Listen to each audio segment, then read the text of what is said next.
గత 2 నెలల నుంచి 2 తెలుగు రాష్ట్రాల్లో రోడ్డు ప్రమాదాలతో ప్రయాణికులు, స్థానికులు బెంబేలెత్తిపోతా ఉన్నారు.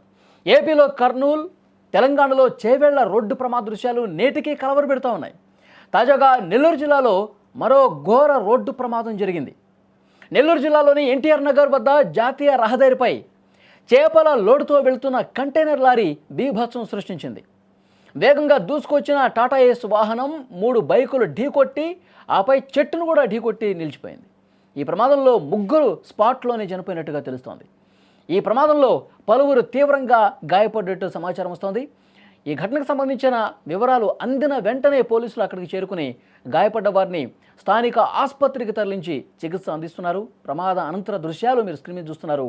వెహికల్స్ మీద ఒక్కసారిగా దూసుకుపోవడంతో మొత్తం కూడా చెల్లాచెదురుగా పడిపోయిన పరిస్థితుంది. 3 స్పాట్లోనే ఈ యాక్సిడెంట్లో ప్రాణాలు కోల్పోయారు. కొంతమంది గాయపడ్డ పరిస్థితుంది. ఏ వెహికల్స్ మీద అయితే ఆ లారీ దూసుకుంటూ పోయిందో ఆ వెహికల్స్ పూర్తిగా పనికి రాకుండా పోయాయి. వెంటనే అది దూసుకుంటూ వచ్చి ఒక చెట్టుని ఢీకొట్టి ఆ కాలువ పక్కన నిలిచిపోయినటువంటి పరిస్థితుంది. ఇది జరిగిన వెంటనే ఈ ప్రమాదం జరిగినటువంటి ప్రాంతంలో వాహనాలు అసలు యాక్చువల్గా చాలా నెమ్మదిగా వెళ్లాల్సినటువంటి పరిస్థితి ఉంటుంది. అక్కడ ఇండికేషన్స్ కూడా ఉన్నాయి, అక్కడ స్పీడ్ బ్రేకర్లు ఉన్నాయి. కానీ వాటిని ఏమాత్రం కూడా పట్టించుకోకుండా చెన్నై నుంచి కోల్కతా వైపు వెళ్తున్నటువంటి ఈ లారీ చాలా వేగంగా దూసుకొచ్చి అక్కడ ఉన్నటువంటి ద్విచక్ర వాహనాలని మనుషుల మీదకు దూసుకెళ్ళిపోయింది. రోడ్డు పక్కన చిన్న చిన్న వ్యాపారాలు చేసుకుంటూ ఉన్నారు, వాళ్ళ మీదకు కూడా వెళ్ళింది. ఎప్పుడూ చాలా రద్దీగా ఉండే ప్రాంతంలో ఈ ఘటన జరగడంతో ఒక్కసారిగా అక్కడ స్థానికులు షాక్ అయిపోయారు, భయాందోళనకు గురయ్యారు. క్షతగాత్రులను ఆసుపత్రిలో చికిత్స పొందుతున్నారు. ఆ క్షతగాత్రులకి మెరుగైన వైద్యం అందించే విధంగా అధికారులు కూడా అక్కడ చర్యలు తీసుకుంటున్నారు. ఎవరైతే ఆసుపత్రిలో ఉన్నారో వాళ్ళలో కొంతమంది పరిస్థితి విషమంగా ఉన్నట్టుగా తెలుస్తోంది.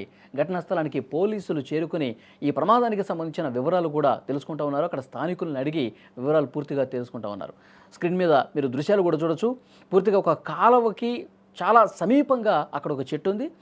మనుషుల మీదకి దూసుకొచ్చి అక్కడ చిన్న చిన్న వ్యాపారాలు చేసుకుంటున్నారు, వాళ్ళ మీదకి దూసుకొచ్చి ద్విచక్ర వాహనాలు పక్కన నిలిపి ఏదో మాట్లాడుకుంటున్న అక్కడ స్థానికుల మీద ఒక్కసారిగా దూసుకురావడంతో ఆ ఏరియా మొత్తం కూడా ఒక్కసారిగా భయాందోళన గురైనటువంటి పరిస్థితుంది.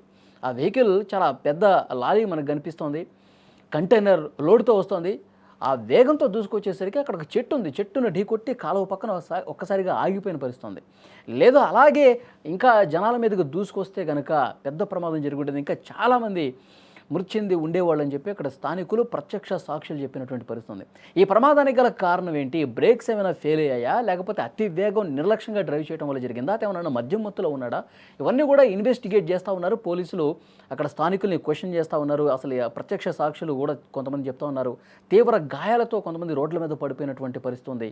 వాళ్ళందరినీ హుటాహుటిన అక్కడ కొంతమంది ఈ ప్రత్యక్ష సాక్షులు ఎవరైతే ఉన్నారో చూసిన వాళ్ళు రోడ్ల మీద అక్కడ ఉన్నటువంటి స్థానికులు వెంటనే అంబులెన్స్కి ఫోన్ చేశారు, పోలీసులకు ఫోన్ చేశారు. వచ్చిన తర్వాత వాళ్ళందరినీ కూడా అంబులెన్స్లో ఆసుపత్రికి తరలించినటువంటి పరిస్థితి ఉంది. ఈ ఘటనకు సంబంధించి పూర్తిగా ఇన్వెస్టిగేట్ చేస్తూ ఉన్నారు. తప్పు అసలు ఎక్కడ జరిగింది, లారీ డ్రైవర్ ప్రస్తుతం అదుపులోనే ఉన్నాడు. అన్ని కోణాల్లో కూడా ఈ ప్రమాదానికి సంబంధించి దర్యాప్తు జరుగుతోంది.